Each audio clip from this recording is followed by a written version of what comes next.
Hello guys, কেমন আছেন সবাই? আশা করি সবাই ভালো আছেন, সুস্থ আছেন। আপনাদের মাঝে নতুন আরও একটা ভিডিও নিয়ে উপস্থিত হলাম। আজকের ভিডিওটা হলো স্কুল পর্যায় 2। এখন স্কুল পর্যায় নিয়ে আপনাদের যত প্রশ্ন আছে আজকের এই একটা ভিডিওতে আপনাদের সকল প্রশ্নের সমাধান করে দেব। চলুন তাহলে আপনাদের সকল প্রশ্নের উত্তরগুলো এখনই দিয়ে দিই। স্কুল পর্যায় 2 হলো প্রাইমারি লেভেল। এখানে মাদ্রাসা যে 1 থেকে 5 পর্যন্ত যে বাচ্চারা পড়ে তাদেরকে পড়াতে হবে। এখানে আপনি স্বতন্ত্র ইবতেদায়ী মাদ্রাসা আছে বা দাখিল, এখানেও ইবতেদায়ী মাদ্রাসা আছে 1 থেকে 5 পর্যন্ত। এখানে মূলত এটা হচ্ছে যে প্রাইমারি 1 থেকে 5 পর্যন্ত বাচ্চাদেরকে পড়াতে হবে স্কুল পর্যায় 2তে।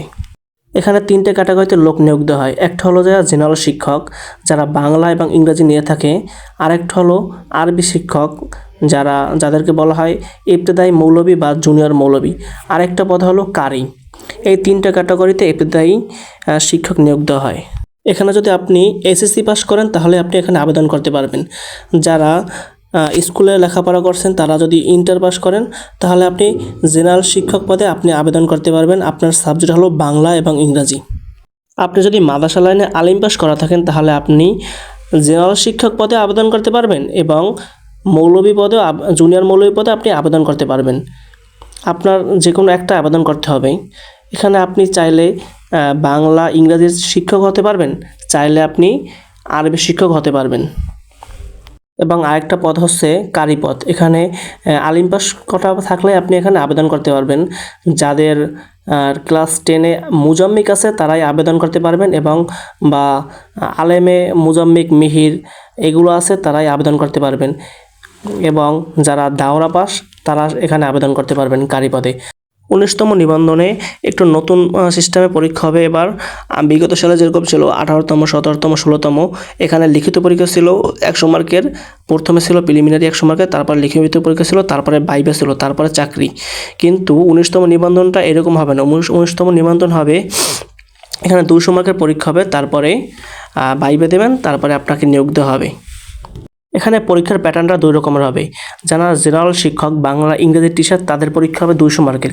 তাদের পরীক্ষা হবে 100 মার্ক হবে সাবজেক্টিভ এবং 100 মার্ক হবে এই বাংলা ইংরেজি গণিত জিকে।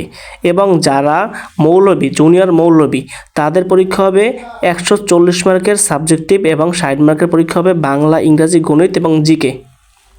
যারা মৌলবীতে আবেদন করবেন জুনিয়র মৌলবী তাদের পরীক্ষাটা এরকম সাবজেক্টে, যেমন আরবি, তারপরে কুরআন, তারপরে ফিকা, এই সাবজেক্টগুলো মিলিয়ে তাদের 140 মার্কের এমসিকিউ পরীক্ষা দিতে হবে। এবং বাংলা ইংরেজি গণিত জিকে এই 4টা সাবজেক্ট মিলিয়ে আপনার 60 মার্কের পরীক্ষা দিতে হবে। মোট 200 মার্কের পরীক্ষা দিতে হবে।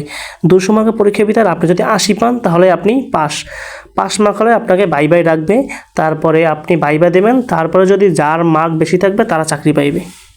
এখানে যারা সাধারণ শিক্ষক তাদেরকে পরীক্ষা হবে, তাদের 100 200 মার্কের পরীক্ষা হবে। এখানে বাংলা, সাধারণ জ্ঞান, জিকে, গণিত এখানে 100 মার্কের পরীক্ষা হবে এমসিকিউ আকারে, এবং 100 মার্কের পরীক্ষা হবে সাবজেক্টে। এখানে ইন্টারমিডিয়েট বা 10-এর বই থেকে আপনার গদ্য পদ্য, তারপরে ইংরাজি টেক্সট বই এই থেকে আপনার প্রশ্ন ধরা হবে। এখানে আপনার মোট 200 মার্কের পরীক্ষা হবে সাধারণ শিক্ষকদের জন্য। আপনারা অনেকেই বলছেন যে সিলেবাস কি প্রকাশিত হয়েছে। আসলে 19তম নিবন্ধনে এখন পর্যন্ত সিলেবাস প্রকাশিত হয় নাই, কিন্তু আপনারা যারা পরীক্ষা দেবেন তারা প্রিলিমিনারির জন্য 100 মার্কের যে মার্ক 100 মার্কের জন্য আপনারা 17তম 18তমের সিলেবাস অনুসরণ করেন। এবং সাবজেক্টিভ যে 100 মার্ক পরীক্ষা আর ইবতেদায়ী মৌলবীর যে 140 মার্ক পরীক্ষা, এখন পর্যন্ত তাদের কোনো সিলেবাস প্রকাশিত হয় নাই। আপনারা চাইলে 17তম 18তমর যে সিলেবাস ছিল লিখিত পরীক্ষার ওইটা অনুসরণ করতে পারেন। আপাতত খুব তাড়াতাড়ি সিলেবাস প্রকাশ হওয়ার সম্ভাবনা আছে। হয়তো নির্বাচনের 15 থেকে 20 দিনের ভিতরেই সিলেবাসটা প্রকাশ করবে। আর প্রকাশ করার সাথে সাথে আমার এই চ্যানেলে আপলোড করব। আপনারা সাবস্ক্রাইব করে আমার চ্যানেলটার সাথে সংযুক্ত থাকুন, যাতে আপনারা সিলেবাসটা সবার আগে পেয়ে যান। এই জন্য